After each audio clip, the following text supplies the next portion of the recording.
Welcome to you all student. आज हम पढ़ाने जा रहे हैं लेक्चर नंबर 5। इसमें हम पढ़ाएंगे आपको कम्युनिकेबल डिजीज़। कम्युनिकेबल डिजीज़ हमारी कौन कौन सी हैं? देखो 3 डिजीज़ यहाँ पे दी गई हैं। पहला क्या है हमारा फैलेरियसिस, रेबीज हो गया, ट्रैकोमा। तो 3 डिजीज़ हैं हमारी ये, और ये कितने नंबर की पूछी जाती है? 8 नंबर की पूछी जाती हैं। तो पहला हमारा कौन सी डिजीज़ है? पहले हमारी कौन सी डिजीज़ है? फैलेरियसिस। इसको हम दूसरे नाम से क्या बोलते हैं? लिम्फेटिक्स के नाम से भी हम बोलते हैं। लिम्फेटिक नाम से पेपर में भी आ सकती है। बट देखिए क्या होता है फैलेरियसिस। फैलेरियसिस क्या है? इसको हम हिंदी में क्या बोलते हैं? Filaria. This term is called infection with the 3 worm nominated. हम इसे 3 नामों से डिवाइड कर देते हैं। कौन कौन सा होगा? पहला हमारा डब्लू, बैनक्रॉफ्टी। दूसरा हमारा क्या है? बी मलाई। थर्ड हमारा कौन सा है? बी टिमोरी के नाम से हम जानते हैं। फिर क्या है? Constituent. Lymphatic filariasis is the mosquito borne disease. ये एक मच्छर जात की एक बीमारी होती है। द फैलेरियसिस ऑफ पैरासाइट, मतलब ये कैसे इसमें कौन कौन से कॉज क्या कॉज करता है? डब्लू, बैनक्रॉफ्टी एंड बी मलाई। ये दोनों मिलके कॉज कर देते हैं। ये दोनों ये पैरासाइट होते हैं। तो इनका इंक्यूबेशन पीरियड कितने समय तक रहता है? 9 महीने तक रहता है, 9 मंथ तक। इसमें क्या होता है? जैसे पैरों पे मोटापन आना। मोड ऑफ ट्रांसमिशन क्या होता है? The infection in transmitted to man by the bite of infected mosquitoes burnings effective larvae. ये कहाँ पे अपना इफेक्टेड करता है? मॉस्किटो जैसे एक व्यक्ति को है, ठीक, तो उस पैर पे है। तो पैर क्या हो? पैर पे क्या मच्छर जब काटेगा तो काटने के बाद दूसरे व्यक्ति को के पास जब जाएगा तो वहाँ उसके लार्वा, जो पीछे का जो वो होता है लार्वा, उससे इफेक्ट करता है। फिर नेक्स्ट क्या है? 2 types of mosquito transmit the infection. इसमें 2 दिए गए हैं। कौन कौन सा है? पहला हमारा क्या है? बैनक्रॉफ्टी फैलेरियसिस, और दूसरा हमारा क्या है? मलायन फैलेरियसिस। प्रिवेंशन एंड कंट्रोल के लिए हम क्या करेंगे? हम प्रिवेंशन एंड कंट्रोल के लिए हम क्या करेंगे?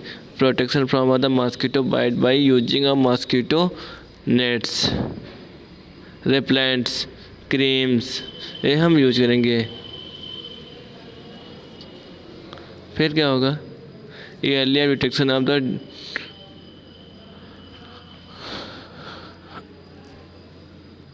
फ्रॉम ट्रीटमेंट हम यूज करेंगे।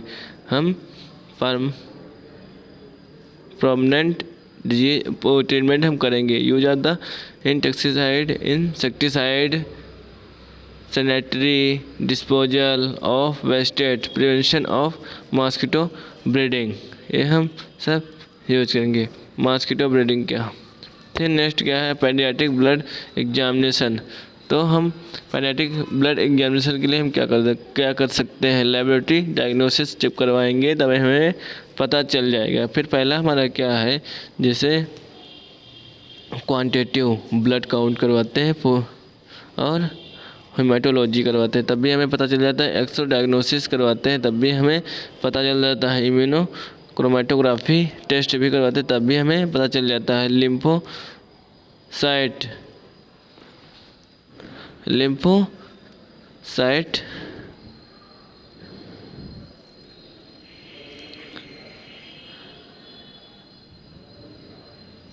भी करवाते हैं तो ये हमें पता चल जाता है। Providing the health education to the public.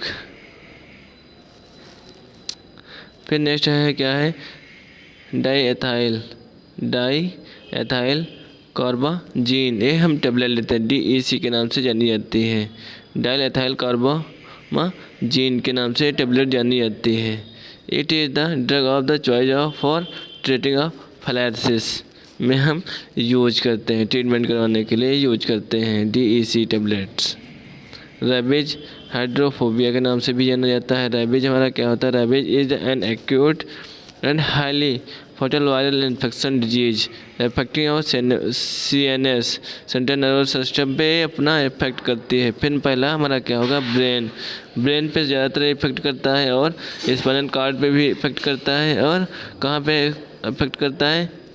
Replicating virus और motor nerve muscles. Replicating virus मतलब स्पाइनल कॉर्ड में भी वायरस बन जाएंगे रेप्लिकेटिंग वायरस, और मसल्स में भी अपना ग्रो कर लेंगे। क्या कर लेंगे? रेप्लिकेटिंग वायरस ग्रो हो जाएंगे। और सलाइवरी ग्लैंड पे भी और इन्फेक्शन सलाइवा। फिर पहला क्या है हमारा? Rabies is also known as the hydrophobia because the patients so fire from waters. ठीक, तो जिन लोगों को मतलब रेबीज की दिक्कतें होती हैं वो आग से और पानी से भागते हैं। Unable two of the drink water in separate of the insect of the threads, वो दूर भागते हैं पानी से और ड्रिंक पीते नहीं पानी। फिर नेक्स्ट क्या है? Rabies is the disease in warm blooded animals like a dog हो गया, कैट्स हो गया, मंकी हो एंड फ्लॉक्स। इन चीज़ों से मतलब करने से मतलब क्या होता है? रेबीज बीमारी फैलती है सीधे ब्लड में। Among other domestic animals, dogs are the common scent source of the infection to man को ज़्यादातर इन्फेक्शन होता है इनके काटने से। डॉग के काटने से क्या होता है? इन्फेक्शन हो जाता है मैन को।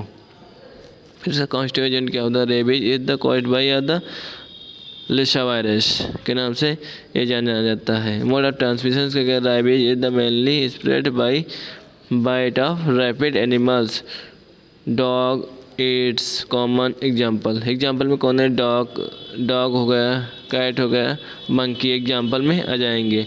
Saliva of the rabbit animals is the most common source of information by lack in the broader skin of the mucosa virus enter of the body. मतलब स्किन में कैसे इंटर करेंगे? म्यूकोसा के through और skin के through हमारे body में enter करेंगे virus. It can the interval of the nervous the as of the rain and causes the disease. ये बहुत ज़्यादा कब कॉज होती है?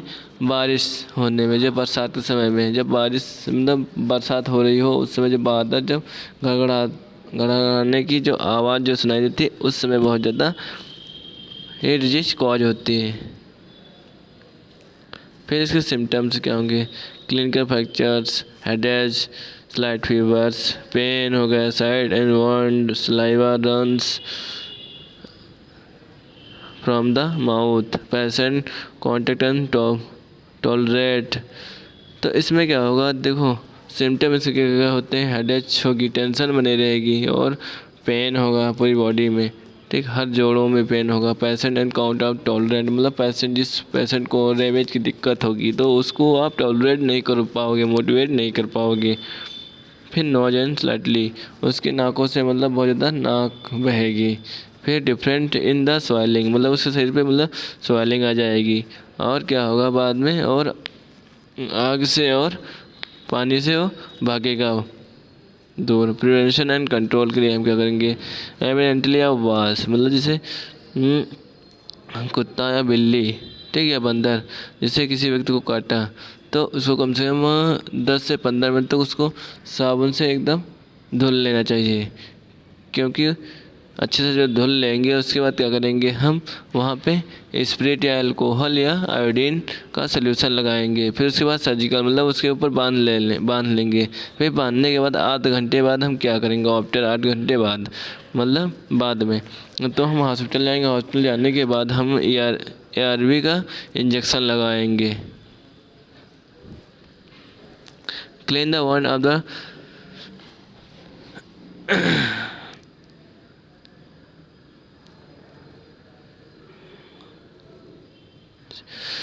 Clean the wounded of the scratches with the soap. जहाँ मतलब स्क्रैच जो बन जाते हैं, स्क्रैच जो बन जाते हैं, जैसे कुत्ता या बिल्ली या बंदर ने काटा है, तो वहाँ पे जो स्क्रैच जो घाव जो हो जाते हैं, उसको अच्छी तरीके से हम साबुन से धो लेंगे।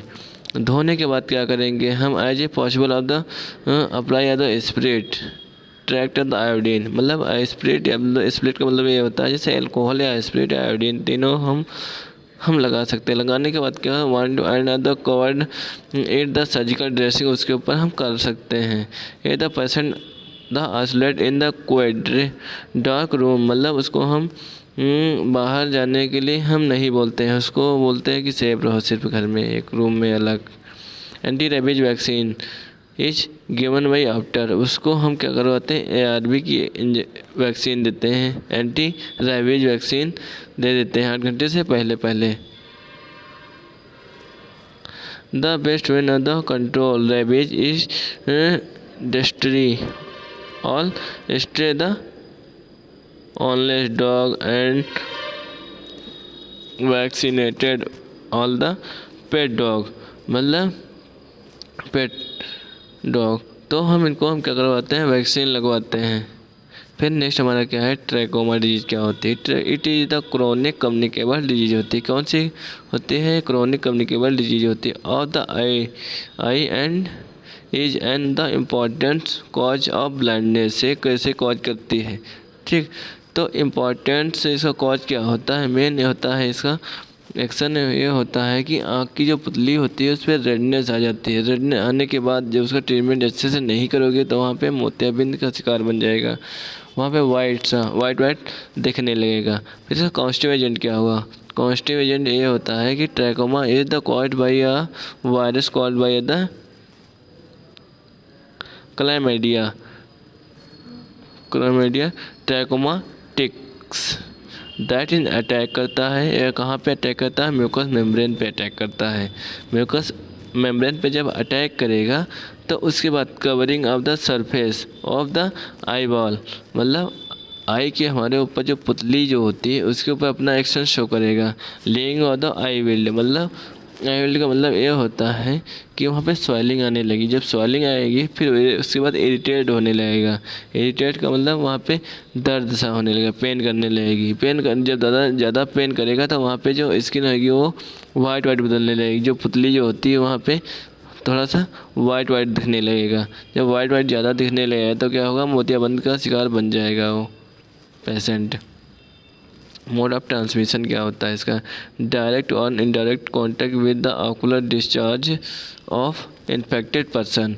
मतलब एक व्यक्ति को है तो दूसरे व्यक्ति के सामने जाएगा तो उसको होने के चांसेस बढ़ जाते हैं, क्योंकि जैसे एक व्यक्ति की जैसे आँख लाल है तो दूसरे व्यक्ति को आँखों में आँख डाल के देखेगा तो दूसरे व्यक्ति की भी आँख रेड हो जाती है।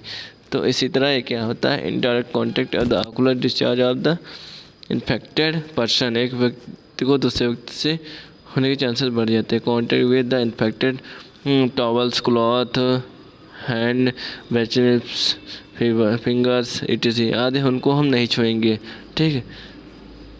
फिर क्या होता है, swimming of the pools where of the swimming pools for waters gets contaminated also act it the source of infection, ठीक। जिस व्यक्ति को मतलब ट्रैकोमा की बीमारी है, डिजीज है, तो उस व्यक्ति को हम स्विमिंग पूल में नहीं ले जाएंगे। क्यों, वहाँ पे जितने लोग होंगे वो सब इन्फेक्टेड हो जाएंगे ट्रैकोमा से, इसलिए हम रोक देंगे। Flies also the play a major of the suspending trachoma for the personal hygiene of the occurring of the preventory of the malnutrition or the contributory factors to spread this disease। फिर हमारा क्या है, prevention and control के लिए हम क्या करते हैं, सिम्टम इससे क्या क्या दिए गए हैं, जैसे आई पेन्स हो गया, आई हो गया, स्वेलिंग हुआ, आई इरिटेशन हो गया। तो इसमें क्या होता है, आँखों में पेन दर्द होने लगता है, आई स्वेलिंग होता है, फिर इरिटेशन होता है आँखों पे। Early of the diagnosis and treatment of the trachoma causes, मतलब हम जैसे हमारी आँखों में कोई भी दिक्कतें आ रही हैं, ठीक, हमारी आँख जैसे दर्द कर रही है, मतलब इरिटेट हो रहा है, तो हम डायग्नोसिस करवा लेंगे, ट्रीटमेंट करवा लेंगे। Anti apply of the measures should be takens, common use of the eye preparation towels hundreds etc हम अवॉइड कर देंगे, हम नहीं, शुड बी अवॉइडेड, मतलब जो एक व्यक्ति को है ठीक, तो उसके हम कपड़े हम नहीं छुएंगे, टॉल्स भी नहीं छुएंगे ठीक। मेंटेनिंग ऑफ द पर्सनल हाइजीनिक्स, हम उसके पर्सनल में हम दखलदार नहीं देंगे। फिर क्या होगा, surgical coordination of the prevent of the blindness ठीक। तो उस समय हम क्या करेंगे, ज़्यादा हम वो करेंगे तो ब्लाइंडनेस हो जाती है। Attempt should be moderate to remove of the preventary and malnutrition of the according acts. Health education of the orders educated in papers about use of antibiotics कि हम दवा लेते हैं, कौन कौन से लेते हैं एंटीबायोटिक्स की वजह से। And other importance of personal hygienics, इसमें कौन कौन सी इम्पोर्टेंट जो दवा होती हैं, ड्रग होती हैं, कौन कौन सी होती हैं, जैसे टोब्रामाइसिन हो गया, टेट्रामाइसिन हो गया, जेंटामाइसिन हो गया, एरिथ्रोमाइसिन हो गई, ये सब हम ले लेते हैं। ड्रग या ड्रॉप भी हम यूज करते हैं।